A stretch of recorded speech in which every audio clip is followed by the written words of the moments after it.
എല്ലാവർക്കും നമസ്കാരം. അപരോക്ഷ അനുഭൂതി തുടർന്ന് നോക്കാം.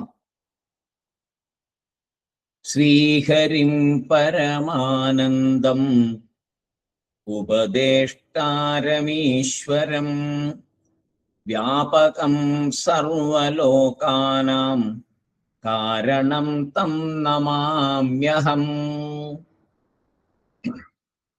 48ാമത്തെ ശ്ലോകമാണ് നമ്മൾ നോക്കിയത്. ദോഷോപി വിഹിത ശ്രുത്യ മൃത്യോർമൃത്യും സഗച്ഛതി ഇഹ പശ്യതി നാനാത്വം മായയാ വഞ്ചിതോ നരഃ. മായയാ വഞ്ചിതഃ നരഃ. മായയാൽ വഞ്ചിതനായിരിക്കുന്നു. അയാള് മായയാൽ വഞ്ചിതനായിരിക്കുന്നു. ആരാണോ ഈ നാനാത്വം കണ്ടുകൊണ്ടിരിക്കുന്നത്, ഇഹ പശ്യതി നാനാത്വം, എല്ലാം വേറെ വേറെ വേറെയാണ് എന്ന് കണ്ടുകൊണ്ടിരിക്കുന്ന ഒരാള്, അയാള് മായയാൽ വഞ്ചിതനായിരിക്കുന്നു എന്നാണ് പറഞ്ഞത്. ആരെല്ലാം ലോകം സത്യമെന്ന് വിചാരിക്കുന്നുവോ അവരെല്ലാം മായയാൽ വഞ്ചിക്കപ്പെട്ടിരിക്കുന്നു എന്ന് ആചാര്യസ്വാമി പറഞ്ഞു. അടുത്ത ശ്ലോകം 49ാമത്തെ.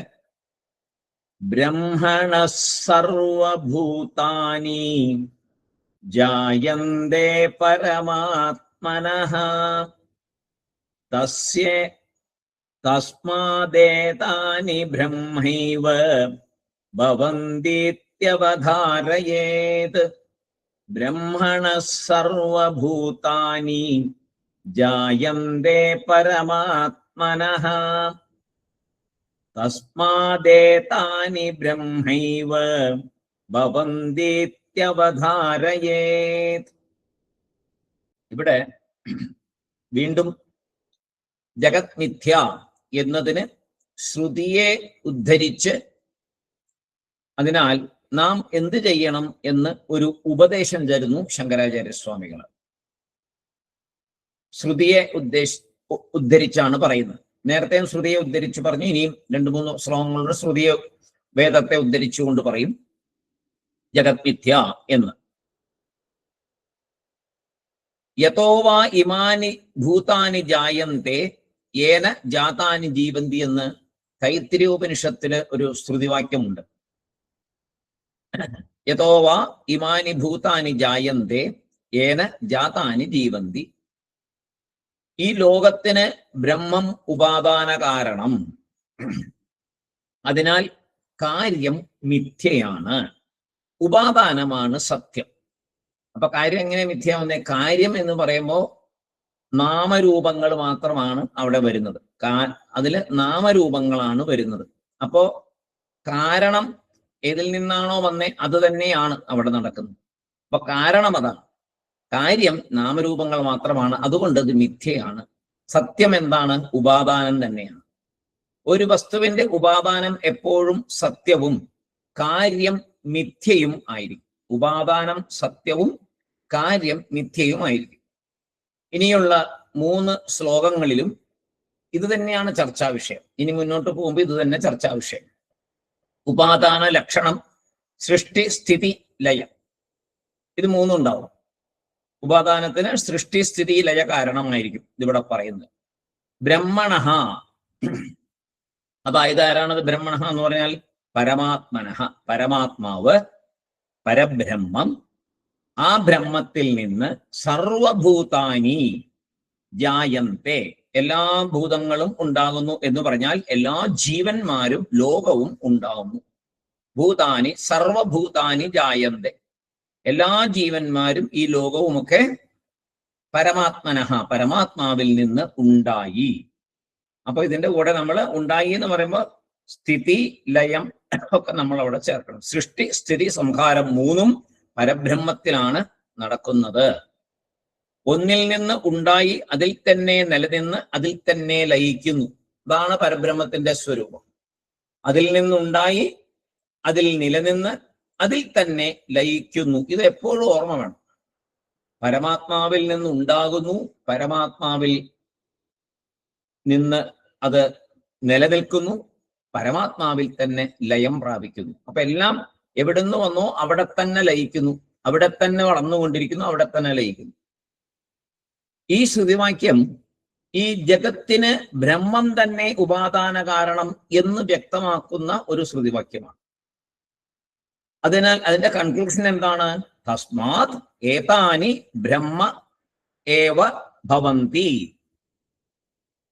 തസ്മാത് ഏതാനി, ഇതെല്ലാം ബ്രഹ്മ ഏവ ഭവന്തി, ഈ ജഗത്തിന് ബ്രഹ്മം തന്നെ ഉപാദാന കാരണമായിരിക്കുന്നതിനാൽ ഏതാനി, നമ്മൾ ഈ കണ്ട് അനുഭവിക്കുന്ന ലോകം, നമ്മൾ അനുഭവിക്കുന്ന ലോകം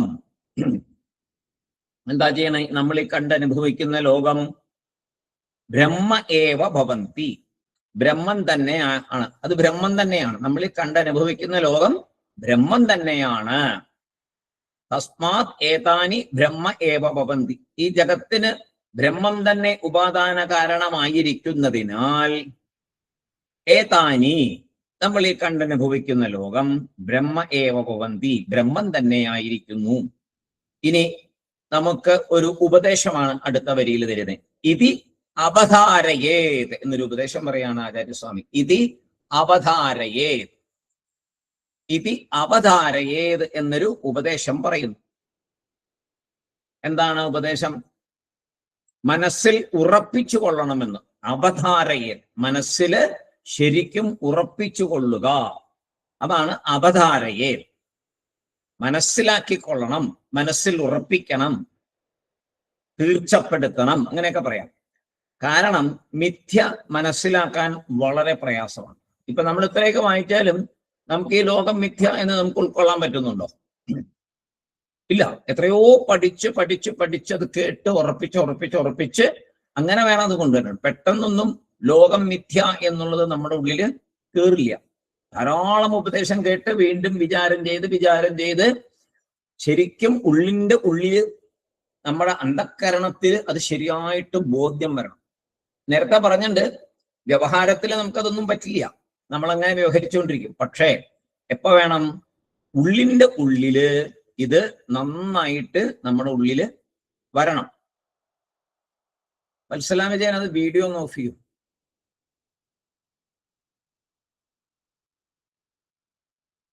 വത്സലാം വിജയൻ ആ വീഡിയോ ഓഫ് ചെയ്യണേ.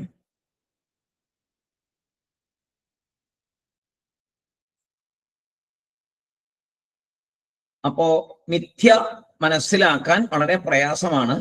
അജ്ഞാനിയായിരിക്കുമ്പോൾ ഈ ദേഹം ഞാനാണ് എന്ന് എങ്ങനെ മനസ്സിൽ ഉറപ്പിച്ചിരിക്കുന്നുവോ, അല്ലെ? ഞാൻ ഈ ദേഹമാണെന്നാണ് ഉറപ്പിച്ചിരിക്കുന്നത്. ഈ ശരീരം ഞാൻ എന്ന് പറയുമ്പോൾ ഈ ശരീരമാണെന്നാണ് നമ്മുടെ മനസ്സിൽ ജന്മജന്മാന്തരങ്ങളായിട്ട് നമ്മുടെ ഉള്ളിൽ ഉറച്ചിരിക്കുന്നത്. എന്താണ്? ഞാൻ ഈ ശരീരമാണ് എന്നാണ്. അതിനെ മാറ്റിക്കളയാൻ ഭയങ്കര ബുദ്ധിമുട്ടാണ്. അതാണ് നമ്മൾ ചെയ്തുകൊണ്ടിരിക്കുന്നത്, പഠിച്ചുകൊണ്ടിരിക്കുന്നത്. അത് തന്നെയാണ് നേരത്തെ ശ്ലോകങ്ങളിൽ മുഴുവൻ ഈ ശരീരമല്ല ആത്മാ ശരീരമല്ല എന്ന് കുറെ പറഞ്ഞു തന്നു നമുക്ക്. ഇപ്പോഴും നമുക്കത് ജസ്റ്റ് കേട്ടു എന്നല്ലാതെ നമുക്കത് പ്രാക്ടിക്കലി കൊണ്ടുവരാൻ പറ്റുന്നുണ്ടോ? ഭയങ്കര ബുദ്ധിമുട്ടാണ്. അപ്പോ അത് ആ തെറ്റായ അജ്ഞാനം, ആ തെറ്റായ അറിവില്ലായ്മ എന്തുമാത്രം ഉള്ളിൽ ഉറച്ചിരിക്കുന്നുവോ അതുപോലെ ഇത് ഈ സത്യം മനസ്സിലുറയ്ക്കണം. ആ അജ്ഞാനം എങ്ങനെ ഉറച്ചിരിക്കുന്നുവോ അതുപോലെ ഈ സത്യം ഉറയ്ക്കണം എന്നാ പറയണം. അങ്ങനെ പറയാൻ കാരണം എന്താ? ആ അജ്ഞാനം നീക്കാൻ പറ്റാത്ത രീതിയിൽ അത്രയും ഉള്ളിൽ ആഴ്ന്ന് ജന്മജന്മാന്തരങ്ങളായിട്ട് നമ്മൾ അങ്ങനെ തന്നെ വരിക. അപ്പോ അത് പാടില്ല, അത് മാറണം.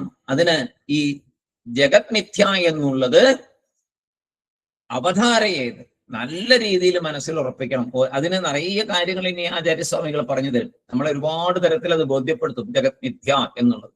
അപ്പൊ അത് നമ്മുടെ മനസ്സിൽ ശരിയായിട്ട് നമുക്ക് വരാൻ പറ്റണം.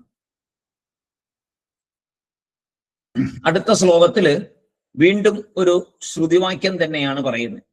ഉപാദാന കാരണം നമ്മൾ പറഞ്ഞു. ഉപാദാന കാരണത്തോട് എന്ത് ചേർത്താണ് ഈ ലോകം അഥവാ ഈ ജഗത്തുണ്ടാവുന്നത് എന്ന് ഉപനിഷത്ത് തന്നെ പറയുന്നു, അല്ലെ? നമുക്കൊരു ചോദ്യം ഉണ്ടാവുമല്ലോ, ഈ ഉപാദാന കാരണത്തിന്റെ കൂടെ എന്ത് ചേർത്തപ്പോഴാ ഈ ലോകവും ഈ ഭൂമിയും ഈ എല്ലാ കാര്യങ്ങളും ഉണ്ടായത്? എങ്ങനെയാ? ഉപാദാന കാരണത്തിനോട് എന്ത് ചേർത്തു എന്നൊരു ചോദ്യം വരുമ്പോൾ അതിനുള്ളൊരു മറുപടിയാണ് ഇവിടെ പറയാൻ പോകുന്നത്. അടുത്ത ശ്ലോകത്തില് കാര്യം എന്ന ഒന്നുണ്ടാകുന്നു. അത് ആരാണത്? കാര്യം ഒരെണ്ണം ഉണ്ടാകുന്നു. അത് ഈ കാരണമായ ബ്രഹ്മൻ എന്ത് ചേർത്താണത് ഉണ്ടാക്കുന്നത് എന്നൊരു ചോദ്യം. ഈ ബ്രഹ്മൻ, പരബ്രഹ്മം എന്ത് ചേർത്താണ് കാര്യം ഉണ്ടാക്കുന്നത്?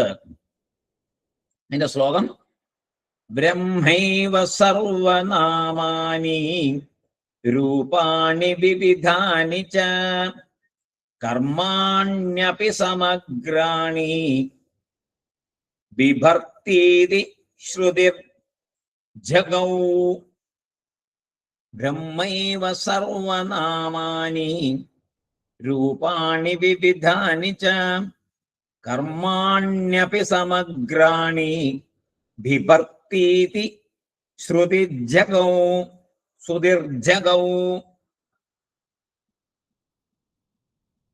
ബ്രഹ്മത്തോട് എന്ത് ചേർന്നാണ് ജഗത് കാണപ്പെടുന്നത്? 3 തത്വങ്ങളെ ചേർക്കുന്നു. 3 തത്വങ്ങളെ ചേർക്കുന്നുണ്ട്. ഉപനിഷത്ത് പറഞ്ഞു തന്നെ ത്രയം വാ ഇദം നാമ രൂപ കർമ്മ. ത്രയം വാ ഇദം നാമ രൂപ കർമ്മ. 3 തത്വങ്ങളെ ചേർക്കുന്നുണ്ട്. ത്രയം വാ ഇദം നാമ രൂപ കർമ്മ. കണ്ട് അനുഭവിക്കുന്ന ഈ ജഗത്ത് ഈ 3 ആണ്. എന്തൊക്കെയാണ്? നമ്മൾ ഈ കണ്ട് അനുഭവിക്കുന്ന ജഗത്ത് ഈ 3 ആണ്. എന്തൊക്കെയാണ്? നാമമാണ്, രൂപമാണ്, കർമ്മമാണ്. അതായത് ഒരു ആക്ടിവിറ്റി അഥവാ ഒരു പ്രവൃത്തി അല്ലെങ്കിൽ ഒരു പ്രയോജനം എന്നൊക്കെ പറയാം. നമ്മൾ ഈ കണ്ട് അനുഭവിക്കുന്നതിന് മുഴുവൻ നാമമുണ്ട്, രൂപമുണ്ട്, ഒരു പ്രയോജനമുണ്ട്, അല്ലെങ്കിൽ ഒരു പ്രവൃത്തിയുണ്ട്, അല്ലെങ്കിൽ ഒരു ആക്ടിവിറ്റി ഉണ്ട് എന്ന് പറയാം. ഇത് വളരെയധികം ശ്രദ്ധിച്ച് മനസ്സിലാക്കേണ്ട ഒരു ഭാഗമാണ്. നമ്മൾ കണ്ട് അനുഭവിക്കുന്ന ജഗത്തിന് 3 കാര്യങ്ങളുണ്ട്: നാമ, രൂപ, കർമ്മ. കളിമണ്ണിന് ഒരു രൂപം കൊടുക്കുന്നു. കളിമണ്ണെടുത്തൊരു പാത്രം ഉണ്ടാക്കുന്ന ഒരു രൂപം കൊടുക്കുന്നു. രൂപം കൊടുത്ത് അതിന് ഒരു നാമവും കൊടുക്കുന്നു. ഇല്ലേ? രൂപം കൊടുക്കുന്നു, പിന്നെ ഒരു നാമം കൊടുക്കുന്നു. എന്താണ്? പാത്രം എന്നൊരു നാമം കൊടുക്കും. ഇനി ഈ പാത്രം, അതിനൊരു ഫങ്ഷൻ ഉണ്ട്, അതിനൊരു പ്രവൃത്തിയുണ്ട്. ആ പാത്രം കൊണ്ട് ചില കാര്യങ്ങൾ ചെയ്യാം. അതുകൊണ്ടൊരു പ്രയോജനമുണ്ട്, അതുകൊണ്ടൊരു കർമ്മമുണ്ട്. അപ്പോ പാത്രം ഒരു തരം പ്രയോജനം നമുക്ക് തരും. ഈ പാത്രം ഒരു തരം പ്രയോജനം നമുക്ക് തരും. ഈ കളിമണ്ണിൽ നിന്ന് പാത്രം കൊണ്ട് നമുക്കൊരു പ്രയോജനം. അപ്പോ രൂപം ഉണ്ട്. ആ പാത്രത്തിന് ഒരു രൂപമുണ്ട്. പാത്രം എന്നത് നാമമാണ്. പല നാമങ്ങൾ കാണാം. പൂജ, ഗ്ലാസ്, പ്ലേറ്റ്, അങ്ങനെ പല നാമങ്ങൾ വരാം. അപ്പൊ രൂപം, എല്ലാത്തിനും ഓരോ രൂപമുണ്ട്, ഓരോ നാമവുമുണ്ട്, ഓരോ കർമ്മവുമുണ്ട്. അതായത് പ്ലേറ്റ് എന്തിനുപയോഗിക്കും? ഗ്ലാസിന് പകരം പ്ലേറ്റ് ഉപയോഗിക്കാൻ പറ്റും? ഇല്ല. അപ്പൊ ഗ്ലാസിന്റെ ധർമ്മം, അതിന്റെ പ്രയോജനം ചെയ്യും. പ്ലേറ്റിന്റെ പ്രയോജനം ചെയ്യും. ഒരു തവിയുടെ പ്രയോജനം ചെയ്യും. ഇങ്ങനെ നാമ, രൂപ, കർമ്മ ഓരോന്നിനും ഉണ്ട്. അതേ കളിമണ്ണിന് വേറെ രൂപവും വേറെ നാമവും കൊടുക്കുമ്പോൾ വേറെ പ്രയോജനം ഉണ്ടാകുന്നു. ഓരോന്നിനും അങ്ങനെയാണല്ലോ ഉണ്ടാകുന്നത്. പ്ലേറ്റ്, ബൗള്, പോട്ട് എല്ലാത്തിനും വേറെ വേറെ പ്രയോജനങ്ങളാണ്. അതുപോലെ ശരീരത്തിലുള്ള, ശ്രദ്ധിക്കുക, അതുപോലെ ശരീരത്തിലുള്ള ഓരോ അവയവത്തിനും ഓരോ ആക്ടിവിറ്റി ഉണ്ട്. ശരീരത്തിലുള്ള ഓരോ അവയവത്തിനും ഓരോ ആക്ടിവിറ്റി ഉണ്ട്, ഓരോ പേരുമുണ്ട്, നാമമുണ്ട്, രൂപമുണ്ട്. കയ്യിലെ വിരൽ, കാലിലെ വിരൽ, രണ്ടിനും 2 പ്രയോജനമല്ലേ? കയ്യിലെ വിരൽ കൊണ്ട് ചെയ്യുന്നൊരു പ്രയോജനമാണോ കാലിലെ വിരൽ കൊണ്ട് ചെയ്യുന്നത്? അല്ല. അപ്പൊ കയ്യിലെ വിരലിനൊരു പ്രയോജനം, കാലിലെ വിരലിന് വേറെ പ്രയോജനം. അങ്ങനെ സൃഷ്ടിയില് ധാരാളം ഡിഫറന്റ് ആയിട്ടുള്ള നാമരൂപങ്ങളുമുണ്ട്, പ്രയോജനങ്ങളും ഉണ്ട്. ഇതാണ് ഓർക്കണ്ടേ. നാമരൂപങ്ങളും ഉണ്ട്, പ്രയോജനങ്ങളും ഉണ്ട്. സൃഷ്ടിയിൽ ധാരാളമുണ്ട്. അപ്പോ ഉപാദാനം ബ്രഹ്മം എന്ന് പറയുമ്പോൾ അടുത്ത സംശയം, ഈ നാമരൂപ കർമ്മ അതും ബ്രഹ്മമാണോ അല്ലയോ? അതാണ് സംശയം.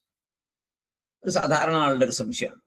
ഉപാദാനം ബ്രഹ്മം എന്ന് പറയുമ്പോൾ ഈ നാമരൂപ കർമ്മ നമ്മൾ ഈ പറഞ്ഞ 3 സംഭവം അത് ബ്രഹ്മമാണോ അല്ലയോ? ഇത് വലിയ വലിയ വിചാരങ്ങൾ ചെയ്ത ഒരു കാര്യമാണ്. ഒരുപാട് വലിയ വലിയ പണ്ഡിതന്മാര് വലിയ സഭകളില് ഒരുപാട് പേരിരുന്ന് ഇതിനെക്കുറിച്ച് വളരെ വലിയ വിചാരങ്ങൾ നടത്തും. വലിയ വിചാരമുള്ള ഒരു സംഭവം. നമ്മളിപ്പോ ജസ്റ്റ് ഒരു സൈഡിൽ കൂടെ ഇങ്ങനെ പഠിച്ചു പോകണമെന്നുള്ളതേ ഉള്ളൂ. നമ്മൾ വലിയ വിചാരങ്ങളൊന്നും ചെയ്യുന്നില്ല. വലിയ സംസ്കൃത പണ്ഡിതന്മാര്, വേദാന്തം പഠിച്ചവര്, വേദാന്തികളൊക്കെ ഒരുപാട് ഇതിനെക്കുറിച്ച് വിചാരം ചെയ്യും. ഇതിനെ 2 ആംഗിളിൽ പറയുന്ന പറയുന്നത്. 2 ആംഗിളിൽ ഇതിനെ പറയുന്നത്. ഏതിനെ? ഈ നാമരൂപകർമ്മം ബ്രഹ്മമാണോ? അപ്പോ ഒരു ആംഗിളിൽ പറയുമ്പോൾ ബ്രഹ്മമല്ല, നാമരൂപ സത് എടുക്കുമ്പോൾ അവ മിഥ്യ. നാമരൂപങ്ങളെ അതിന്റെ സത്തിനെ എടുക്കുമ്പോൾ അതിനെ ബ്രഹ്മം എന്ന് പറയണ്ട, അത് മിഥ്യ എന്ന് പറയും. ഒരാംഗിളിൽ പറയുമ്പോൾ വളരെ ആഴ്ന്ന കാര്യങ്ങളാണ്. വളരെയധികം മനസ്സിരുത്തി കേൾക്കണം, മനസ്സിൽ ഉറപ്പിക്കണം, ഒരുപാട് വിചാരം ചെയ്യണം.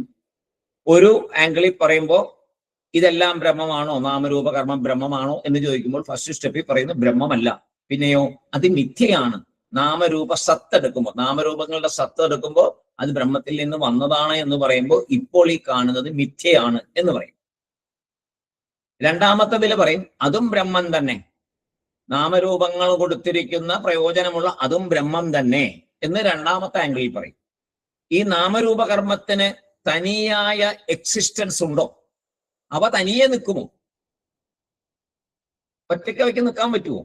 പറ്റില്ല. അങ്ങനെ നോക്കിയാൽ അതിന് നിൽക്കാൻ പറ്റത്തില്ല. നാമരൂപകർമ്മങ്ങൾക്ക് തനിയെ എക്സിസ്റ്റൻസ് ഇല്ലാത്തത് കൊണ്ട് അത് ബ്രഹ്മം തന്നെയാണ്.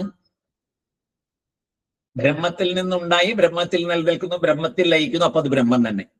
അതാണ് രണ്ടാമത്തെ ആംഗിൾ. ഒരു നാമരൂപവും പ്രയോജനം ഒരു വസ്തുവിനെ പറയുമ്പോൾ ആ വസ്തു ബ്രഹ്മമാണല്ലേ. ബ്രഹ്മത്തിന്റെ അപരാപ്രകൃതി എന്നാണ് അതിന്റെ പേര്. ബ്രഹ്മത്തിന്റെ അപരാപ്രകൃതി ഉപനിഷത്തുകളിൽ വരുന്നതാണ് അപരാപ്രകൃതി. അപ്പോ ഒരു വസ്തുവിന് ഒരു പ്രയോജനം പറയുമ്പോൾ ആ വസ്തു ബ്രഹ്മമാണല്ലോ.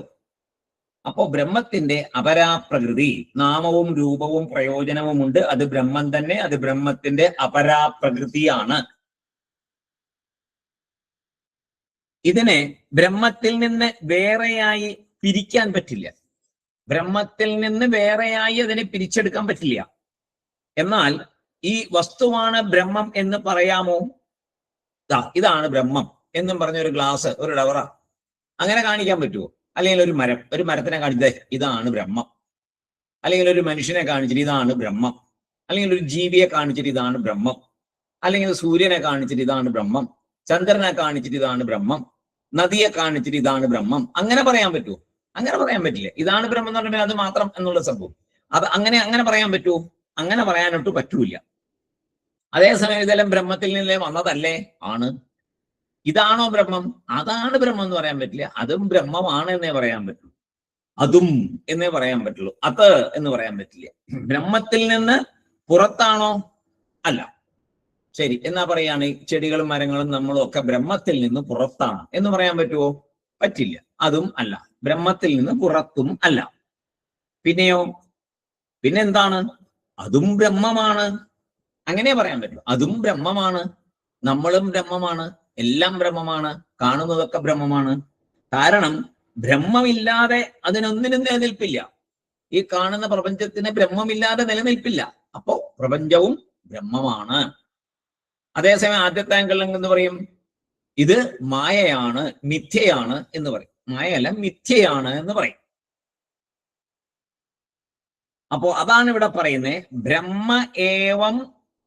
ബ്രഹ്മ ഏവ സർവനാമാനി, ബ്രഹ്മൈവ സർവനാമാനി എന്ന് പറയും. ആദ്യത്തെ വരി ബ്രഹ്മൈവ സർവനാമാനി രൂപാണി വിവിധാനിജ എന്നാണ് പറഞ്ഞത്. അപ്പൊ എന്താണ് നടന്നത് ഇവിടെ? എല്ലാ നാമങ്ങളും ബ്രഹ്മത്തിന്റെ തന്നെ, എല്ലാ നാമങ്ങളും ബ്രഹ്മത്തിന്റെ തന്നെ. വത്സല വിജയൻ, അത് മ്യൂട്ട്, നിങ്ങൾ വീഡിയോ ഓഫ് ചെയ്തില്ലല്ലോ എത്ര നേരമായിട്ട്? അത് ഓഫ് ചെയ്യൂ, വല്ലാതിരിക്കുന്നു. എനിക്ക് തോന്നുന്നു അവർക്ക് അറിയില്ല എന്ന് തോന്നുന്നു സാറേ. അവർ കുറെ ശ്രമിക്കുന്നുണ്ട്. ആ ശ്രമിക്കുകയാണോ അവരെന്താ ചെയ്യണമെന്ന് പറഞ്ഞില്ല. കുഴപ്പമില്ല, പോട്ടെ. ബ്രഹ്മ ഏവ സർവനാമാനി, എല്ലാ നാമങ്ങളും ബ്രഹ്മത്തിൻ്റെത് തന്നെ. എല്ലാ പാത്രവും കളിമണ്ണ് തന്നെ. എല്ലാ ആഭരണങ്ങളും സ്വർണം തന്നെ. ബ്രഹ്മ ഏവച വിവിധാനി രൂപാണി, അവിടെ വരുന്ന അടുത്തതും പറയുന്നു. ബ്രഹ്മ ഏവച ഏതാണ്? വിവിധാനി രൂപാണി ബ്രഹ്മ ഏവച, പലവിധ രൂപങ്ങളും ബ്രഹ്മം തന്നെ. കാണുന്ന രൂപങ്ങളെല്ലാം ബ്രഹ്മം തന്നെ. ശബ്ദമോ, എല്ലാ ശബ്ദവും ബ്രഹ്മം തന്നെ. ബ്രഹ്മമല്ലാതെ ഒന്നും ഇവിടെ ഇല്ല. ഇനിയോ കർമാണി അപി സമഗ്രാണി ബ്രഹ്മൈവ. രണ്ടാമത്തെ വരിൽ കർമാണ്യപി സമഗ്രാണി വിഭക്തിരി ശ്രുതിജ്രഗൗ എന്ന് പറയുന്നത്.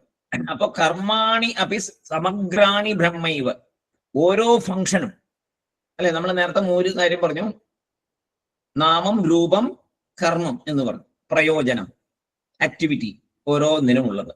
അങ്ങനെ കർമാണി സമഗ്രാണി എന്താണ്? ഓരോ ഫംഗ്ഷനും ബ്രഹ്മം തന്നെ, എല്ലാ കർമ്മവും ബ്രഹ്മം തന്നെ. കർമാണി സമഗ്രാണി കർമാണി അപി ബ്രഹ്മൈവ. ഇനി എന്താ പറയുന്നത്? കർമാണി സമഗ്രാണി വിഭക്തി ഇതി ശ്രുതി ജഗൗ. ജഗൗ എന്ന് പറഞ്ഞാൽ പറയുന്നു എന്നാണ് അർത്ഥം. ജഗൗ എന്ന് പറഞ്ഞാൽ പറയുന്നു. വിഭക്തി ഇതി ആരാണ് പറയുന്നത്? ശ്രുതിയാണ് പറയുന്നത്. ശ്രുതി ജഗൗ എന്ന് പറഞ്ഞാൽ ശ്രുതി പറയുന്നു. എല്ലാ കർമ്മങ്ങളും പ്രവൃത്തികളും ബ്രഹ്മനാൽ ചെയ്യപ്പെട്ടിരിക്കുന്നു, ബ്രഹ്മം തന്നെ എന്ന് ശ്രുതി പറയുന്നു. ഇവിടെ എല്ലാം ശ്രുതി പ്രമാണം തന്നെയാണ്. ശ്രുതി പ്രമാണം തന്നെയാണ്. ഇവിടെ മുഴുവൻ ശ്രുതി പ്രമാണം തന്നെയാണ്.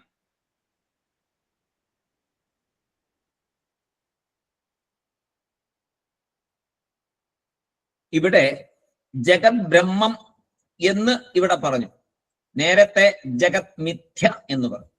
രണ്ടും ഒന്ന് തന്നെയാണെന്ന് മനസ്സിലാക്കണം. ജഗത് ബ്രഹ്മം എന്ന് പറയുന്നതും ജഗത് മിഥ്യ എന്ന് പറയുമ്പോഴും ആ മിഥ്യയും ബ്രഹ്മവും തമ്മിലുള്ള ബന്ധത്തെ ഇവിടെ മനസ്സിലാക്കണം. ജഗത് ബ്രഹ്മം എന്ന് പറയുമ്പോൾ ജഗത് എന്ന ഒന്ന് സെപ്പറേറ്റ് ആയിട്ട് ഇല്ല എന്നാണ് നമ്മളവിടെ മനസ്സിലാക്കേണ്ടത്. ജഗത് എന്ന ഒന്ന് സെപ്പറേറ്റ് ആയിട്ട് ഇല്ല.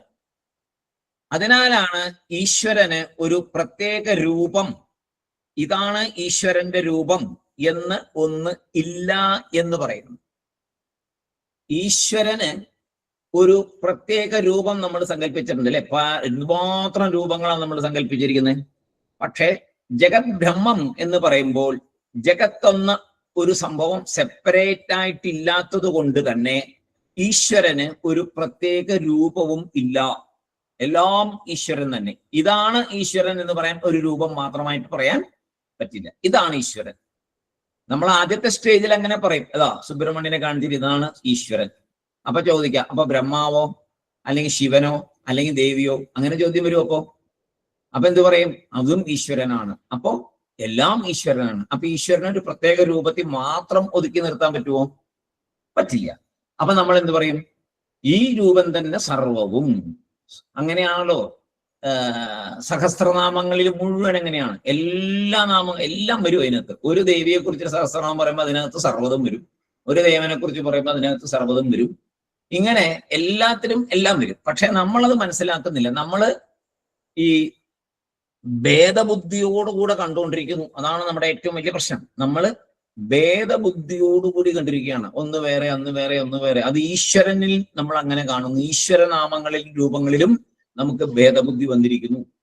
അത് അവിടെ നിന്ന് രക്ഷപ്പെടലാണ് ഏറ്റവും വലിയ ബുദ്ധിമുട്ട്. ആദ്യം ആ ഈശ്വര സങ്കല്പത്തിലുള്ള ഭേദബുദ്ധിയെ മാറ്റണം. നിസ്സാരം ഗുരുവിന്റെ കാര്യത്തിലും ഈ പ്രശ്നം നമുക്കുണ്ടല്ലോ.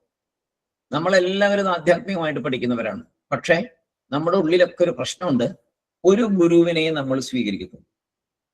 അത് ഒരു വശത്തൂടെ അങ്ങനെ വേണം, അത് വേറെ കാര്യം. പക്ഷേ ഒരു ഗുരു മാത്രമേ ശരിയുള്ളൂ? അല്ല.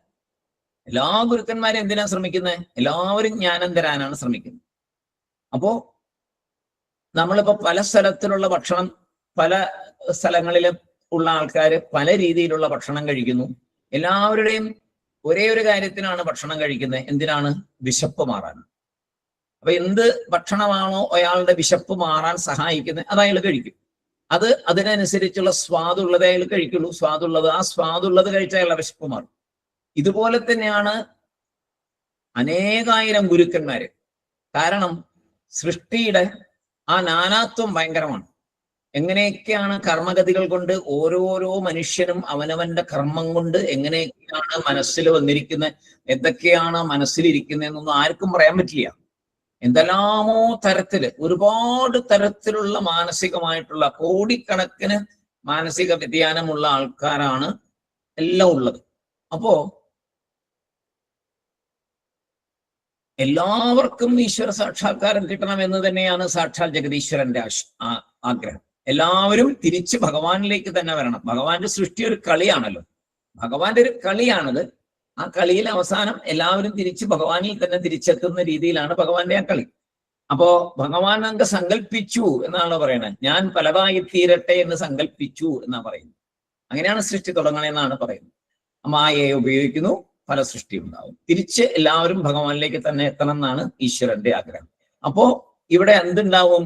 ഓരോ മനുഷ്യനും ഇതിൽ നിന്ന്, സംസാരത്തിൽ നിന്ന് രക്ഷപ്പെടാൻ തക്കവണ്ണമുള്ള ഉപദേശങ്ങൾ തരുന്ന പല പല പല ഗുരുക്കന്മാരുണ്ടാവും. ഓരോരുത്തര് ഓരോ രീതിയിൽ അതിനെ വിശദീകരിക്കും. ആർക്ക് ഇപ്പൊ നമ്മുടെ മനസ്സിൽ ഒരു ഗുരുവിനെ, ബാബ എന്നുള്ളത് എന്റെ മനസ്സിൽ തോന്നിയെങ്കിൽ എന്റെ ആധ്യാത്മിക വളർച്ചയ്ക്ക് എനിക്ക് സഹായകമാകുന്നത് ഈ ബാബ എന്ന ആ ഗുരുവിന്റെ ഉപദേശമാണ്. അപ്പൊ ഞാൻ അതിനെ സ്വീകരിക്കും. അത് ഓട്ടോമാറ്റിക്കലി എന്റെ മനസ്സിൽ ആ സ്വീകരിക്കൽ ഉണ്ടാവും. പിന്നെ അവിടെ നിന്ന് വ്യതിചലിച്ച് വേറെ ഒരെണ്ണം കാണുമ്പോൾ അങ്ങോട്ട് പെട്ടെന്ന് ഒരു മോഹം തോന്നി പോയാൽ അപ്പൊ അത് ശരിയാവില്ല. അപ്പൊ ഒരു ഗുരുവിൽ ഉറച്ചു നിൽക്കണം എന്ന് പറയുന്നത് ഒരു മനുഷ്യന്റെ ആ പ്രാരബ്ധം അനുസരിച്ച്, പൂർവ്വജന്മ കർമ്മം അനുസരിച്ച്, പുണ്യമനുസരിച്ചാണ് ഒരു ഗുരു വന്നു പെടുന്നത്. ആ ഗുരുവിൽ തന്നെ നിന്ന്, ആ ഗുരുവിൽ കൂടി, അത് ഈശ്വരൻ കാണിച്ചു തരുന്നതാണ് ഗുരുവിനെ, നമ്മുടെ മുമ്പിൽ കൊണ്ടു തരുന്നതാണ് ആ ഗുരുവിനെ. ആ ഗുരുവിനെ കിട്ടിക്കഴിഞ്ഞിട്ട് പിന്നീട് ഗുരുവിൽ വേറൊരു ഗുരുവിനെ കാണുമ്പോൾ അങ്ങോട്ട് അട്രാക്ട് ചെയ്ത് പോവാന്ന് പറഞ്ഞാൽ അത് ഒരു ശരിയായ ആത്മീയ വളർച്ചയിലേക്ക് നയിക്കില്ല. ഒരു ഗുരുവിൽ ഉറച്ചു നിൽക്കണം. അതേസമയം മറ്റുള്ള ഗുരുക്കന്മാരുടെ ഉപദേശം കേൾക്കണ്ടെന്നല്ല, അതിൽ നിന്ന് നമുക്ക് സ്വീകരിക്കാവുന്നതൊക്കെ സ്വീകരിക്കാം. പക്ഷെ ഒരു ഗുരുവിനെ പൂർണ്ണമായിട്ടും ആശ്രയിക്കണം, നിർബന്ധമാണ്. ആധ്യാത്മിക വളർച്ചയിൽ നിർബന്ധമാണ്. പൂർണ്ണ ശരണാഗതി ഭഗവാനിൽ എങ്ങനെ അടയുന്നോ അതുപോലെ ഒരു ഗുരുവിൽ പൂർണ്ണ വിശ്വാസം വേണം. നമ്മളൊരു നല്ലൊരു ഗുരുവിന്റെ അടുത്ത് ചെന്ന് ഒരു ഗുരുവിനെ കിട്ടി, ആ ഗുരുവിൽ വിശ്വാസമില്ലാതെ വരുമ്പോഴല്ലേ വേറൊരാളുടെ അടുത്ത് പോണേ. അങ്ങനെ പാടില്ല. അങ്ങനെ പോയാൽ അത് വിശ്വാസം ഒരിക്കലും ഉറക്കത്തില്ല. വേറൊരാളെ കിട്ടുമ്പോൾ അതിലെക്കാട്ടും കൂടിയൊരു ഗുരു എന്ന് തോന്നുമ്പോൾ അങ്ങോട്ട് പോകും, വേറൊരു ഗുരുവിനെ കാണുമ്പോൾ ഇങ്ങോട്ട് പോകും. അപ്പൊ ഇതിങ്ങനെ ചഞ്ചലപ്പുള്ള മനസ്സിന് ഒരിക്കലും ആധ്യാത്മിക പഠനം ശരിയായില്ല. ചഞ്ചല ബുദ്ധിക്ക് ഒരിക്കലും ആധ്യാത്മിക പഠനം ശരിയാവത്തില്ല. ആദ്യം വേണ്ടത് മനസ്സിനെ ഗുരുപാദങ്ങളിൽ നിർത്തുകയാണ്, ഗുരുവിന്റെ വാക്യങ്ങളിൽ നിർത്തുക, ഗുരുവിന്റെ വാക്യത്തിൽ വിശ്വാസം അതുണ്ടാവും. അങ്ങനെ സർവവും ഈശ്വരരൂപൻ തന്നെ. നമ്മളങ്ങനെ പല രൂപങ്ങൾ കാണുമ്പോൾ പല പല പേരുകള്, പല പല എന്താ പറയാ ആക്ടിവിറ്റീസ്, അതിന്റെ പ്രയോജനങ്ങള് എല്ലാം അങ്ങനെ കാണും. പക്ഷെ ബേസിക് ആയിട്ട് ഓർക്കേണ്ടത് എല്ലാം ഈശ്വരനിൽ നിന്നുണ്ടായി, ഈശ്വരനിൽ നിലനിൽക്കുന്നു, ഈശ്വരനിൽ ലയിക്കും. ബ്രഹ്മം മാത്രമേ ഉള്ളൂ. ബ്രഹ്മത്തിനോട് നാമരൂപം ചേർക്കപ്പെട്ടു. എന്താണ് ചേർത്തതെന്നല്ലേ ചോദിച്ചത് നേരത്തെ. ബ്രഹ്മത്തിനോട് എന്ത് ചേർത്താണ് ഈ ജഗത്തുണ്ടായെന്ന് ചോദിച്ചു. ബ്രഹ്മത്തില് പല പല നാമരൂപങ്ങൾ കൊടുത്തപ്പോ ഈ പ്രപഞ്ചം നമുക്ക് അങ്ങനെ കാണപ്പെട്ടു. അപ്പോൾ ഒരു സംശയം, നാമരൂപങ്ങൾ ഉപാദാന കാരണത്തെ എന്തെങ്കിലും രീതിയിൽ ബാധിക്കുമോ? നാമരൂപങ്ങള് ഏതെങ്കിലും തരത്തില് ഉപാദാന കാരണത്തെ, ബ്രഹ്മത്തെ ബാധിക്കുമോ? ഉപാദാനത്തിന് എന്തെങ്കിലും ഡാമേജ് വരുമോ? ഈ നാമരൂപങ്ങൾ ഉണ്ടാവുമ്പോൾ ബ്രഹ്മത്തിന് എന്തെങ്കിലും കോട്ടം വരുമോ? അത് അടുത്ത ശ്ലോകത്തില് അത് ആചാര്യസ്വാമികള് ഭംഗിയായിട്ട് പറയുന്നുണ്ട്. 51-ാമത്തെ ശ്ലോകം, അതും കൂടെ നമുക്കൊന്ന് നോക്കാം. സുവർണാജായമാനസ്യ സുവർണത്വം ശാശ്വതം ബ്രഹ്മണോ ജായമാനസ്യ ബ്രഹ്മത്വം ച തഥാ ഭവേത്. പെട്ടെന്ന് കേട്ടാൽ തന്നെ മനസ്സിലാവും. സുവർണാജായമാനസ്യ സുവർണത്വം ച ശാശ്വതം ബ്രഹ്മണോ ജായമാനസ്യ ബ്രഹ്മത്വം ച തഥാ ഭവേത്. ഉപാദാന കാരണത്തിനോട് ഒരു നാമരൂപം കൊടുക്കുമ്പോൾ വിവിധ കാര്യങ്ങൾ വരുന്നു, ദ്വൈത സൃഷ്ടികളെല്ലാം വരുന്നു. ചോദ്യം എന്താണെന്ന് വെച്ചാൽ, നാമരൂപ കർമ്മങ്ങളെ ഉപാദാനത്തോട് ചേർക്കുമ്പോൾ ഉപാദാനത്തിന് എന്തെങ്കിലും സംഭവിക്കുമോ? മറുപടിയാണ് ഇല്ല, ഒന്നും സംഭവിക്കില്ല. അതെന്താ ചോദിക്കാൻ കാരണം വെച്ച് കഴിഞ്ഞാൽ, പാലില് മോര് ചേർക്കുമ്പോൾ എന്താവും? പാലിന് മാറ്റം സംഭവിക്കുന്നു. അതുപോലെ ഉപാദാനത്തില് നാമരൂപങ്ങളെ ചേർക്കുമ്പോൾ എന്തെങ്കിലും സംഭവിക്കൂ എന്നോട് സാധാരണക്കാരന്റെ ഒരു ചോദ്യം. ഇവിടെ ആചാര്യസ്വാമികൾ അതിന് സ്വർണത്തെ ഉദാഹരണമായിട്ടെടുത്തു. സുവർണാത് ജായമാനസ്യ, സ്വർണത്തിൽ നിന്ന്, സുവർണാത് ജായമാനസ്യ, സ്വർണത്തിൽ നിന്ന് ഉണ്ടായവയുടെ, സുവർണാത് ജായമാനസ്യ, സ്വർണത്തിൽ നിന്ന് ഉണ്ടായവയുടെ. എന്തൊക്കെയാണ് ഉണ്ടാവുന്നത്? മോതിരം, വള, കമ്മല്, ചെയിന്, പാദസരം, ഇങ്ങനെ പലതും ഉണ്ടാവും. ഇതിനെല്ലാം അതൊക്കെ എന്താണ്? അതൊക്കെ നാമങ്ങളാണ്. ഓരോരോ നാമങ്ങൾ, പല പല നാമങ്ങൾ. പിന്നെയോ രൂപവുമുണ്ട്. മോതിരത്തിനൊരു രൂപം, വളയ്ക്കൊരു രൂപം, മൂക്കുത്തിക്കൊരു രൂപം, ചെയിന് വേറൊരു രൂപം, കമ്മലിന് വേറൊരു രൂപം, ഇങ്ങനെ. ഇനിയോ പ്രയോജനമോ ഉണ്ട്. ഓരോന്നിനും ഓരോ പ്രയോജനങ്ങളാണ്. മോതിരത്തിന്റെ പ്രയോജനമല്ല വളയുടെ പ്രയോജനം, വളയുടെ പ്രയോജനമല്ല കമ്മലിന്റെ പ്രയോജനം, കമ്മലിൻ്റെതല്ല മൂക്കുത്തിയുടെ പ്രയോജനം, ഇങ്ങനെ പ്രയോജനം. അപ്പൊ നാമ രൂപ കർമ്മ ഇത് മൂന്നും ഉണ്ട്. ഏതിന്? ഈ ഉണ്ടായതിൽ നിന്ന്, സ്വർണത്തിൽ നിന്ന് ഉണ്ടായ ഓരോന്നിനും നാമരൂപ കർമ്മമുണ്ട്. സ്വർണമോ? അത് ശാശ്വതമാണ്. ഇതിലെല്ലാത്തിലും എന്തുണ്ട്? എല്ലാത്തിലും ശാശ്വതമായിട്ടുള്ളത് എന്താണ്? സ്വർണം. എന്തെല്ലാം ഉണ്ടാക്കിയോ അതിനകത്തൊക്കെ നാമരൂപങ്ങൾ കൊടുത്തു, പ്രയോജനവും കൊടുത്തു. അതിലെല്ലാം ശാശ്വതമായിരിക്കുന്നതാണ്. എല്ലാത്തിലും എല്ലാം ശാശ്വതമല്ല. കർമ്മം എല്ലാത്തിലും ഒരേപോലെയല്ല, പല പല കർമ്മങ്ങളാണ്. നാമം പലതിനും പലതാണ്, രൂപവും പലതിലും പലതാണ്. പക്ഷെ സ്വർണം എല്ലാത്തിലും ശാശ്വതമാണ്. എല്ലാത്തിലും സ്വർണമുണ്ട്, ശാശ്വതമാണത്. നാമരൂപത്തില് എന്തെങ്കിലും തെറ്റുകൾ വരാം, കറക്ഷൻസ് വരാം. ചിലപ്പോൾ പറയാൻ ഡിസൈൻ ശരിയായില്ല, ഒരെണ്ണം കുറച്ച് ഡിസൈൻ ചെയ്യുമ്പോൾ തെറ്റിപ്പോയി, അല്ലെങ്കിൽ ചില രണ്ട് മുത്ത് കുറഞ്ഞു പോയി, അങ്ങനെ പല പല പ്രശ്നങ്ങൾ അവിടെ ഉണ്ടാകാം. പക്ഷേ സ്വർണമാണ് എന്നതിൽ ഒരു മാറ്റവും വരില്ല. അങ്ങനെ മാറ്റം വരാൻ പറ്റില്ലല്ലോ. അപ്പൊ സ്വർണമല്ലല്ലോ. സ്വർണത്തിൽ നിന്നുണ്ടാക്കുന്നതില് കംപ്ലീറ്റ് സ്വർണം തന്നെ ആയിരിക്കും. അത് ഏത് രൂപത്തെ സ്വീകരിച്ചാലും, ഏത് നാമത്തെ സ്വീകരിച്ചാലും, ഏത് കർമ്മത്തെ സ്വീകരിച്ചാലും സ്വർണം സ്വർണം തന്നെയാണ്. അതിലൊരു മാറ്റവും വരില്ല. അതുപോലെ ബ്രഹ്മത്തിൽ നിന്നുണ്ടായിട്ടുള്ള ജഗത്, ബ്രഹ്മണോ ജായമാനസ്യ ബ്രഹ്മത്വം ച തഥാ ഭവേത്. ജഗത്തിലെ ബ്രഹ്മത്തിൽ നിന്ന് ഉണ്ടായ എല്ലാത്തിനും ബ്രഹ്മത്വം ഉണ്ട്. അതിന് മാറത്തില്ല. ബ്രഹ്മത്വം. നമ്മൾ സുവർണത്വം പറഞ്ഞില്ലേ, സ്വർണം കൊണ്ടുണ്ടായതിലെല്ലാം സുവർണത്വം ഉണ്ടാവും. അതുപോലെ ബ്രഹ്മത്തിൽ നിന്നുണ്ടായതിലെല്ലാം ബ്രഹ്മത്വം ഉണ്ട്. അതിന് ഒരു മാറ്റവും വരില്ല. അതിനാൽ ജഗത് മിഥ്യ. ജഗത്താരാണപ്പോ? ജഗത്ത് ബ്രഹ്മമാണ്. ജഗത്ത് എന്ന് പറയുന്ന നാമരൂപ കർമ്മങ്ങളെല്ലാം മിഥ്യയാണ്. മിഥ്യ മീൻസ് നമുക്ക് കണ്ടനുഭവിക്കുന്നു, പക്ഷെ ഒറിജിനലി അത് ശാശ്വതമായതോ സ്ഥിരമായതോ അല്ല. ഉണ്ട് എന്ന് തോന്നുന്നു, പക്ഷെ ആക്ച്വലി ഇല്ല. ആക്ച്വലി അത് വേറെയാണ്. അതെന്താണ്? അത് ബ്രഹ്മമാണ്. ആക്ച്വലി ആഭരണങ്ങളെല്ലാം ഉണ്ട്, നമ്മൾ കണ്ടനുഭവിക്കുന്നു, പക്ഷെ ശരിക്കും അതെല്ലാം എന്താണ്? ശരിക്കും അതെല്ലാം സ്വർണമാണ് എന്ന് തിരിച്ചറിയണം. അതുപോലെ ഈ കണ്ടനുഭവിക്കുന്ന ഈ ലോകം മുഴുവൻ ബ്രഹ്മമാണ് എന്നറിയണം. സർവവും ബ്രഹ്മമാണ് എന്നറിയണം. ഇതിനെയാണ് നേരത്തെ എന്ത് പറഞ്ഞേ? അവധാരയേ എന്ന് പറഞ്ഞു. ഇങ്ങനെ അവധാരയേ, ഉറപ്പിക്കണം. ഇങ്ങനെ അവധാരയേ, മനസ്സില് ഉറപ്പിക്കണം എന്ന് പറഞ്ഞു. അപ്പോ അങ്ങനെ 51-ാമത്തെ ശ്ലോകത്തില് എല്ലാം ബ്രഹ്മമാണെന്നതിന് സ്വർണത്തെയും ആഭരണങ്ങളെയും കുറിച്ച് പറഞ്ഞ് ശങ്കരാചാര്യസ്വാമികൾ നമ്മളെ അവിടെ ഉറപ്പിച്ചു. ഇത് എല്ലാവരുടെ മനസ്സിലും നന്നായിട്ട് അടിയുറച്ച് ഉള്ളിലുണ്ടാകണം. ഇങ്ങനെ നമ്മൾ കാണുന്നതെല്ലാം ബ്രഹ്മമാണ് എന്ന് നമ്മുടെ മനസ്സിൽ ആഴത്തിൽ ഉറപ്പിക്കാൻ നമുക്ക് സാധിക്കണം. ഓരോന്നും അങ്ങനെ പെട്ടെന്ന് എന്തെങ്കിലും സംശയം വരുമ്പോൾ സ്വർണത്തെ കുറിച്ച് ഓർക്കുക, കളിമൺ പാത്രങ്ങളെ കുറിച്ച് ഓർക്കുക, കളിമണ്ണിൽ നിന്ന് പാത്രങ്ങൾ ഇങ്ങനെ നോക്കുക.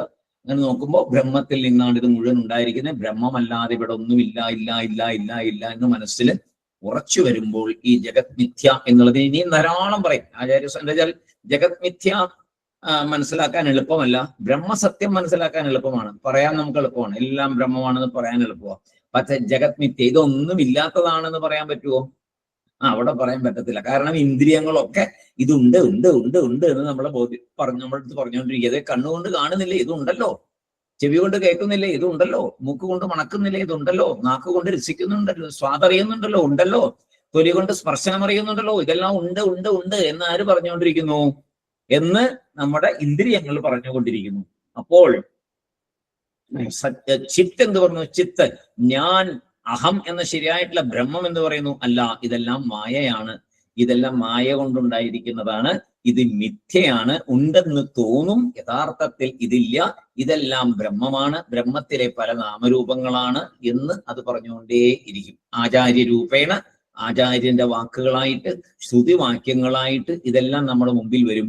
ഇതിനെ നമ്മൾ മനസ്സിലാക്കി ശ്രുതിവാക്യത്തെ വിശ്വസിച്ച്, ആചാര്യസ്വാമികളെ വിശ്വസിച്ച് നമ്മൾ എവിടെ നിന്ന് വന്നുവോ അവിടേക്ക് തിരിച്ചു പോകാനായിട്ട് ഈ കടമ്പകളൊക്കെ കടക്കണമെന്ന് മനസ്സിലാക്കി ഇതിനെ മനസ്സിൽ ഉറപ്പിക്കാൻ ഭഗവാൻ തന്നെ അനുഗ്രഹിക്കട്ടെ, ആചാര്യസ്വാമികൾ തന്നെ അനുഗ്രഹിക്കട്ടെ എന്ന് പ്രാർത്ഥിച്ചുകൊണ്ട് ഇന്ന് നമുക്ക് നിർത്താം.